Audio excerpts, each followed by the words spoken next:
And what we'll do today is we'll focus for about 20 minutes standing here on the Confederate defense of Crampton's Gap, and then we're going to caravan our way through Burkittsville to Union Army headquarters on the other side of town. Now, Joe Stahl is here also with us. He knows the people in town, so he got us exclusive permission to walk on this private property today. So thank you, Joe. Cool. Yeah, thank you. Joe also has with him a number of really cool Civil War relics, including a dispatch written from William Franklin to George McClellan that I don't think historians know about. It was written, what, after the fight? 7:15. 7:15, and it has a lower end casualty rate. What's interesting about that is McClellan claimed he didn't hear about the fight down here until after midnight. But here's a note from Franklin timed at 7:15. Who knows what happened to it? So that's why we think it's pretty neat. He also has a number of identifications for these soldiers. I've never seen them before. They're really cool. And all three of them have Crampton's pass written on them, right? No, just one. Just one. All right. Well, 1 out of 3. Yeah. All right. Okay. Well, without getting back too much of the backstory, you all know the backstory of this campaign. We'll pick up with September 13th.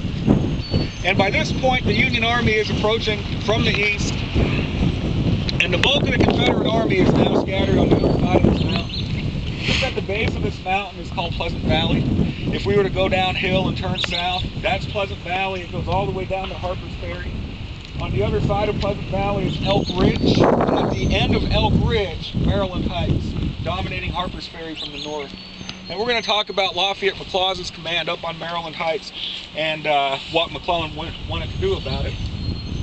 6 miles north of us, the main pass through South Mountain, National Turnpike at Turner's Gap.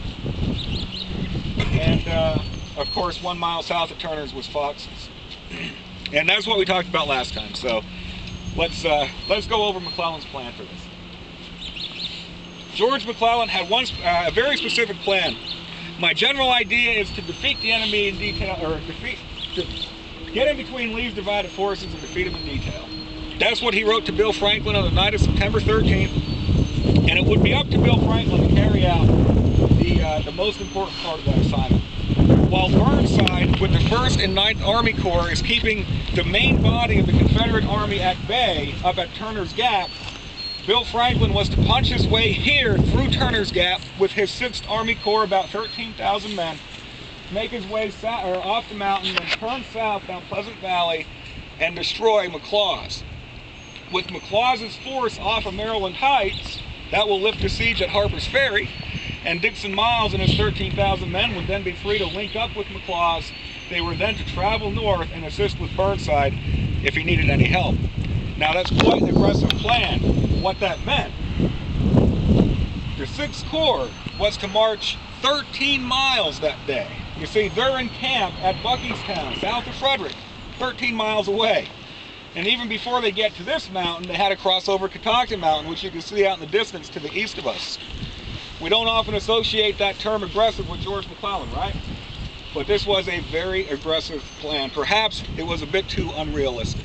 So William Franklin, the 6th Corps commander, 10 o'clock that night at Buckeystown, got his orders from McClellan. McClellan, very strong language, prevent stragglers, bring all your men to the front, keep me updated hourly as to your progress. And I ask of you at this important moment, all the intellect, all the energy a general can exercise.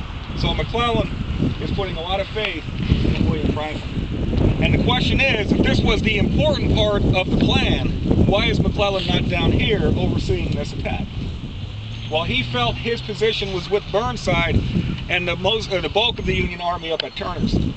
The reason why, of course, when he got Special Orders number 191, and he's looking at Lee's dispositions on that, the main body of Lee's army is at Boonesboro, right at the western base of the mountain at Turner's Gap. So in McClellan's mind, D.H. Hill is up there, Longstreet is up there, and of course in McClellan's mind that was nearly 60,000 troops. So he did inflate the number up there, but down here he would be really good at determining the Confederate strength. Throughout the day on the 14th, he will send repeated messages to Franklin saying, Pleasanton, my scouts tell me that all the Confederates have near Burkittsville 1,500 men. And that was very, very close to the accurate number. Just about 1,100. That was what the Confederates had down here to defend this gap. And in charge down here was this fella, Thomas Munford. JD, you probably know a lot about this guy. VMI graduate. Not a big fan or a big friend of Jeb Stuart. Didn't like him too much. So Tom Munford is down here. In fact, Munford's men were pushed out of Jefferson the night before. Jefferson's about 6 miles to the east of us. They get pushed back all the way to South Mountain, and they will go into camp here. Now, early on September 14th, Munford and his 2 regiments, that's about 275, maybe 300 men, Munford and his men are at Burkittsville, and he's preparing for a defense. Early that Sunday morning, galloping in from the north, here comes Jeb Stuart. And Stuart had with him Wade Hampton's entire brigade. Now, Jeb Stuart does not do a very good job during this campaign, and he doesn't do a very good job that Sunday morning. In fact, he left the Turner's Gap area, he left Fox's Gap, believing that the Union Army was only sending 1 or 2 brigades at most in that direction. Well, of course, the 1st, 9th, 2nd, 12th, and 5th Corps were all heading in that direction. So he was wrong in his estimates there. And when Stuart arrived in Burkittsville and he met with Munford, there was no activity to his front. It was very quiet to the east. And he believed that McClellan was going to focus his efforts further south along the Potomac River. So he's going to leave Munford and his 2 regiments in Burkittsville, and with Wade Hampton's brigade, going to gallop south all the way to the Potomac River. That's where he will leave Hampton, and Jeb Stuart will then gallop out of the picture that day when he joined Lafayette and McLaws up on Maryland Heights during the siege of Harper's Ferry. So now Munford is saddled with this very unenviable task. He had here his 2 regiments, and of course the 6th Corps, 13,000 men, will be approaching this position. The good news, at least for Munford, there's some support. In fact, McLaws is going to send one of his brigades under Paul Semmes. Paul Semmes, of course, mortally wounded at Gettysburg 10 months later.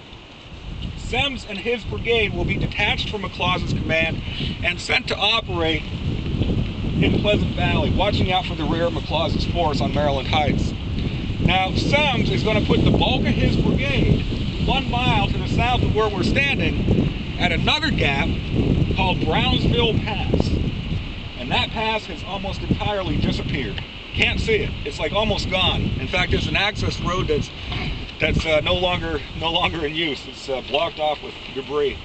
But Brownsville Pass was actually the major route across the mountain during the war. It wasn't Crampton's down here, it was Brownsville. And in fact, when McLaws' force, consisting of his own division plus R.H. Anderson, when they moved to Maryland Heights, they would use Brownsville Pass to get across, not here at Crampton's. So 1 mile further south is Brownsville, and that's where Semmes believed the Union Army will try to punch its way through, which is why he's going to put the bulk of his force down there.